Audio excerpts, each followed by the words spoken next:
რენინ-ანგიოტენზინ-ალდოსტერონის სისტემა არის ერთ-ერთი ყველაზე მნიშვნელოვანი მექანიზმი ადამიანის ორგანიზმში, რომელიც არეგულირებს სისხლის წნევასა და მოცულობას. RAS სისტემა რთული ბიოქიმიური პროცესია, რომელიც იწყება დაბალი არტერიული წნევის ან სისხლის მოცულობის შემცირებისას. ეს სისტემა უზრუნველყოფს სწრაფ რეაგირებას ჰომეოსტაზის აღსადგენად.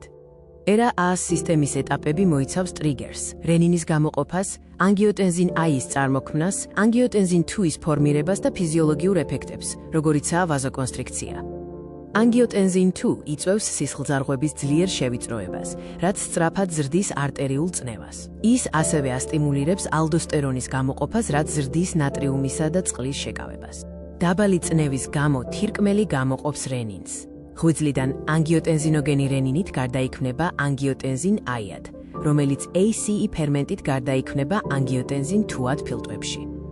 თირკმელი არის ორგანიზმის მთავარი მარეგულირებელი. მისი ფუნქციები მნიშვნელოვანია ორგანიზმის ჰომეოსტაზის შესანარჩუნებლად და ბევრად სცილდება ნარჩენების გამოყოფას.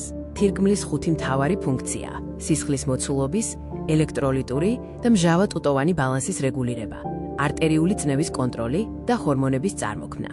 ფილტრაციის მიღმა თირკმლები ასრულებენ სამ უმნიშვნელოვანეს ჰორმონალურ ფუნქციას, რომლებიც გადამწყვეტია ორგანიზმის ნორმალური ფუნქციონირებისთვის. ეს სამი ჰორმონალური როლია: რენინის სეკრეცია, ერითროპოეტინის პროდუქცია სისხლის წითელი უჯრედების წარმოქმნის სტიმულირებისთვის და D ვიტამინის აქტივაცია კალციტრიოლად. თირკმლის ფილტრაციის პროცესი იწყება, როდესაც სისხლი გადის ბოუმენის კაფსულაში. თირკმლები დღეში დაახლოებით 180 ლიტრ სისხლს ფილტრავს, რაც უზრუნველყოფს ჰომეოსტაზის შენარჩუნებას.